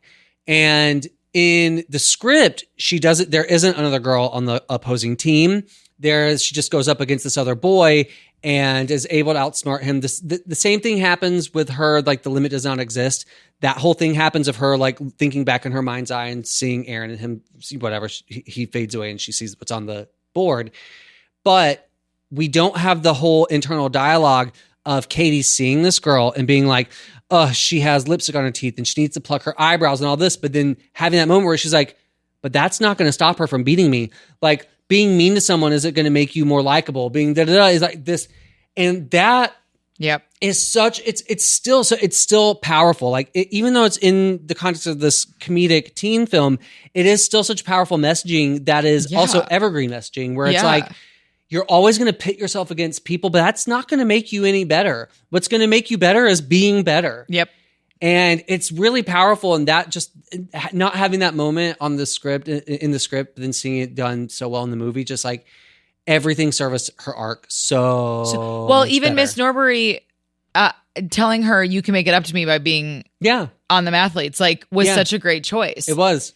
Because it made more sense that she would do it out of that because you still didn't fully believe. Like in the script, doesn't she choose to do it on her own? Yes, I think so. And it felt like it made sense. But then when you're watching the movie, she goes so far in the other direction and you see a woman possessed. Like she is possessed by this. And the dialogue even says that. Like she's like, I got bored of all I want to do is talk about Regina George. And then I would want someone else to bring her up so I could talk about her. I could tell people are getting bored of me, but I just can't stop. I do think she played that well. You really do believe that she's become completely consumed by this, but in a way that made it being Miss Norbury saying, you can make it up to me by joining the mathletes. Yeah. It felt more honest and real. And then that she would agree to felt real. But in the script, I remember thinking a little bit like, oh, all of a sudden she's like, okay, mathletes. Like, it also plays into the gorgeousness of Norbury, like kind of knowing what Katie needs before she even knows it herself. Mm-hmm. Like, it's just, the movie really is so good. The movie really is. They took it and the Karen changes for the movie. She's truly like a nothing burger in the script. Like they just kind of play into her being a slut. It's like a slut and she's stupid. She's stupid but even her stupid lines aren't as well done in the script. Like the line of her when she when she sits down when they're in Regina's room and Regina's like sad and she's like, oh my God, blah blah blah, and then Karen goes, let's do something funny. You want to go to Taco Bell? She's like, I can't go to Taco Bell. I'm on a carb-only diet. You're so stupid, Karen. The way she says stupid. God, Karen, you're so stupid. And then she storms out, and then Katie comes over, and she's like, oh, Karen, you're not stupid. She's and like, Karen goes, no, actually I am. And then she asks her, like, well, you have to have some sort of special talent. I think that line's in the script, but her reply, it is in the script, but in the script, her reply is, oh, I played the drums back then, but I stopped because she got too caught up having sex in a closet with some guy there. Taking our pants off in closets. But in the movie, the line that she responds with is, she goes, you have to have some sort of special talent. She goes, well, I can fit my whole fist in my mouth. Like, and then sorry, she go, it's so good. One of my favorite. And the fifth sense, in real life, she's like, in real life, I'll be like, want to see me fit my fist in my mouth? Because it's just like such a, so inappropriate and so stupid. They actually gave her something because then she's like, oh, well, I do have a fifth sense. Yes. And she's like, oh, it's like I have ESPN or something. Yeah. And then when she does the boob line about like, boobs can tell the weather. And she's like, we're more so they can feel when it's like so. There's a 30% chance that it's already raining. So good. Whereas like in the script, they literally just talk about how she like has sex in closets. Like it's just not interesting. Whereas again, she's still got a pretty small part in the movie, but they really gave her some good ass lines. Also, a line that was kind of fell flat on the page, honestly, for me. It's still verbatim what it is in the movie, but just reading it on a page as opposed to seeing it performed by an actor. Night and day difference when it's the three-way calling, when Katie does her first thing of like a secret three-way calling where Regina calls Gretchen not pretty, and that's why no one likes her, and no one likes Karen because she's just a slut. And so then Regina hangs up, and then we see we see Gretchen on the other line. She's like, I can't believe she'd say that. I gotta tell Karen. She calls Karen, blah, blah, blah. We all know that scene. The scene where then it goes forward and Regina's trying to get Karen to come out with them, and Karen's going back and forth with Gretchen, which is it's already such a hilarious scene to watch. But like on the page, the scene ends with Gretchen saying, well, Regina doesn't like you. She says that everyone hates you because you're a slut. And then Karen's like, oh, she said that to me? And then she gets back on the line with Regina and she's like, I can't go out tonight. I'm sick. And then Regina goes, boo, you whore. And she's like, boo, you whore on the page is not, it's like, it doesn't land the way it does. The setup for it, it's because the look on Amanda Seyfried's face when she gets called a whore after just being told she calls you slut, it confirms that what Gretchen told her was the truth. And like you see her mouth drop open. So good. And it was always funny, but just seeing that, like, I agree. An actor changes so much. It's like things can, like, it's just so funny how the same exact lines can't be as good on the page as they are when they're like, you can't anticipate the impact of a line when you're writing it. Like we've said this before, where like the whole thing of like the monologues usually aren't the most dramatic thing, but like these small moments, like you can anticipate something to be funny, but you'll never know until an actor brings it to life of whether it's going to work or not. It's and dear so true. God, that is such a great example of how I agree. It just shot into the stratosphere. Truly. One of my favorite line reads is when Janice and Damien roll up to the party.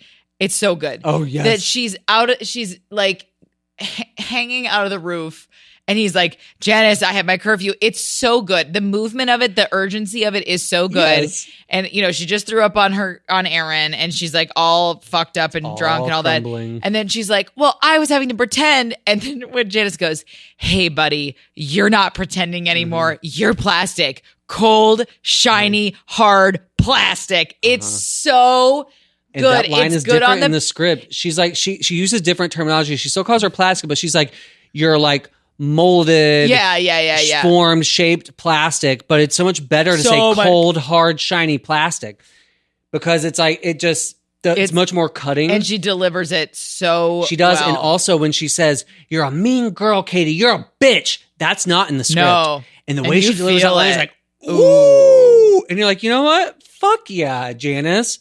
Because she reads her for filth. She does read her for filth. I can't stop this car, Janice. I have a curfew. And then when she's home like, at 1, it's 1:10. Maybe because you're in love with me. And then he stops the car. Oh, no, she didn't. I want my picture back. I want my picture back. Yeah. So you know what I love in the script? The pink shirt that she wears to the cafeteria is Damien's pink Celine Dion tour shirt, which I did love that. I did love that as well. You have anything else? That's it. Yeah, that is it.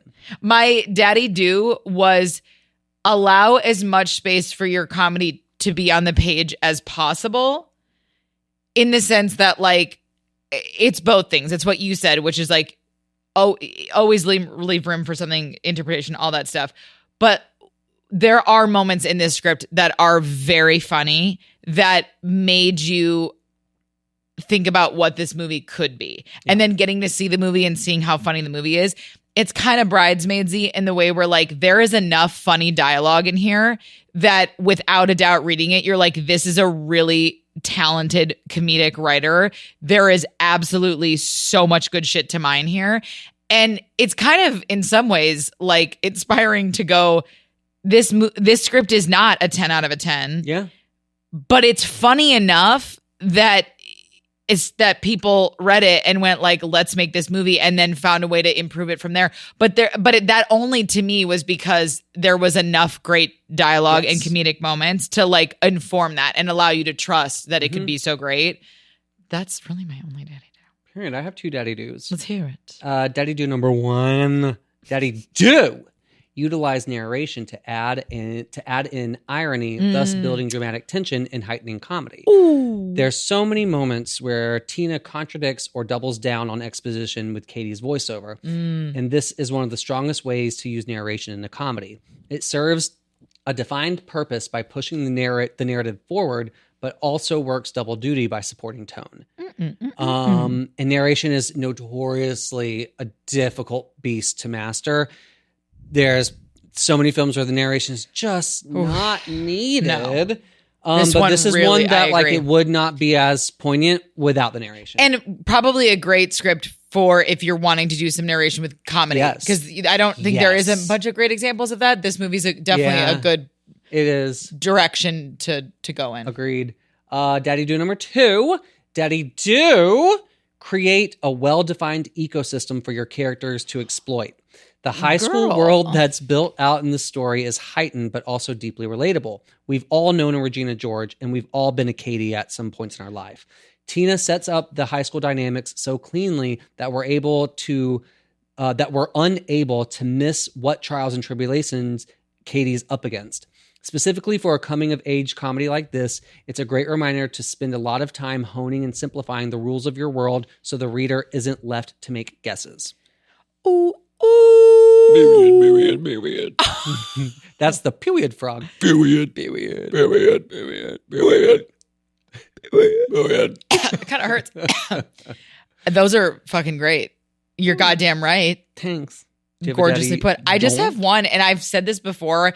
I've come to terms with the fact that there actually is something to mine from the fact that some of these daddy do's and don'ts are redundant, because I think it speaks to what we're trying to say, which is like there are actual commonalities about what works and doesn't work across genre, budget, all that. Totally.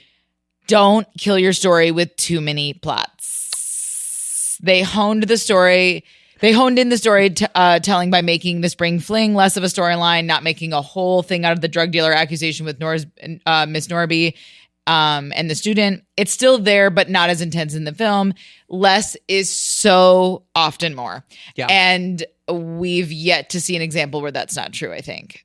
Truly, yeah. Like I was even thinking about Time today, and I was like, About Time was also an example where less was more. Such a great script, but the movie benefited from less. Yes, absolutely. And so and again, I don't know that you always have to keep that in mind with your drafts. I think it is something to keep in mind, though, to go like, why not do a draft where I'm deciding I'm going to go the less is more route and like experiment with how that version is received? Because I do think, and I am saying this fully as I look into a mirror at myself, that it's so easy, specifically depending on what genre you write. And again, because I really am into like relationship pieces, it's so easy to like justify why everything should be long-winded or should be articulated a certain way. And yet 9 times out of 10, one of the best, I've said this before, one of the best notes I ever received from a friend was often people are not that articulate when arguing or when upset or when feeling whatever. And it's like, if you're, I think great movies find a balance between a dialogue that is relatable, but then at the same time finding lines that stay with you. And that is a craft. That is a tight rope to fucking walk, to find the things, that dialogue that feels relatable, like it could have come out of you or your friend's mouth, but then also have lines that kind of stay with you and you're thinking about later. Like that is the gorgeousness of it. But all that to say, you have more room to amplify those moments when you cut back on the other shit you just don't actually need. Totally. Like, just does this service the true story, the core of the story, you know? Yeah. Agreed. So that's me. I have one Daddy Don't as well. Let's and hear it's kind of similar to yours. Daddy Don't give us too much of one tertiary character when there's another that services the plot better. In the script, we spend a lot more time with Mr. Duvall and a little less time with Miss Norbury, even though Norbury is the one who directly helps push Katie towards her ultimate arc. This was corrected for the movie where they center Norbury more, and it works so much better. But it's a good reminder that you can have these dynamics on the page in the first place by taking a step back and looking at the direct impact side characters have upon your lead, and either peeling back or leaning into dynamics that will best service the story. Yes, God. So pretty much we said the same thing for two different points of view. No, but well, no, they're all different. They are they were different, but like they're kind of copacetic. They totally are. That's so well put. It's so true. I think we've talked about that in general before, like that idea of like your supporting characters should be supporting, not that they shouldn't have their own gorgeousness. But again, in the refinement of it all, it's like, what are they bringing out in the character? Yeah, in the movie, Duvall is utilized more as a vehicle for comedy. Yeah. Whereas it's kind of flipped, like Even though I did have the thought, even though his part is quite a bit smaller in the movie, most of his lines are funny in the movie, though. It almost allows him to be funnier. Yeah. Because it's almost like they only kept lines that are funny for him. Whereas, like, he's talking a lot in the script, and some of it's funny and some of it's not. I just remembered a change that wasn't in the script, and also there's trivia that plays into it. Give it to me. The whole, like, line, when Katie's first in homeroom, oh, man, I wish I talked about this earlier. But when Katie's in homeroom, and Mr. Duvall comes in to introduce the class to Katie. Yes. And he looks at Mrs. Norbury and goes, "How was your summer?" She's like, "Well, I got divorced." He's like, "Well, my carpal tunnel came back." She goes, "I win." It's brilliant comedy. But also that wasn't in the script because one of the trivia was that the reason they added in the carpal tunnel thing was because that actor broke his arm right before filming. So they had to add that in. But it's so had that not, it's such Bridesmaids all line. over again. It's like the conflict, the real life conflict made for better stakes. And I can't. Well, you know what's funny about you saying that? I obviously had no fucking idea. But when I was watching it this time, I was like, when he is about to announce like the spring fling and he like still has it on, I did have that thought where I was like, oh yeah, like, wow, they really like committed to the bit. And you're like, no, he was. And I always remember thinking like, do you need a cast for carpal tunnel? Right. Maybe if you got surgery on it. But anyway, it just. Oh, that I love that. I win. It's just like, I win. And yeah, and he's like, yeah, like he agreed. Like, yes. Oh, so good. It's so good. So good, so good, so good. Well, this is the end of season 2. Yeah, that was Mean Girls. That was Mean Girls. We'll be back in a few weeks with season 3, babies. Oh, we're so excited. So excited. Season 3 will have video on YouTube. You know what? We're going to say that so we fully stand by. Not that we wouldn't, but we're going to have video. We've had some people ask, and baby, we're ready to deliver. The babies are asking, the daddies listen. Ooh, the daddies listen to their babies. Yes, they do. What are we? I love you. I love you too. Bye. Bye, Script Babies. Thank you for listening to Script Daddy. Script Daddy is executive produced and hosted by Carly Casey and Colin Moretz, with additional production assistance from the incredible Scott Simmock and our amazing sound mixer, Ryan Fee. Our artwork was done by Josh Alvarado. If you love Script Daddy as much as we do, please tell your friends. Follow us on your preferred podcast platform and give us a rating and review. It really, really helps. We love you, Script Babies. For all inquiries, please email scriptdaddypodcast@gmail.com.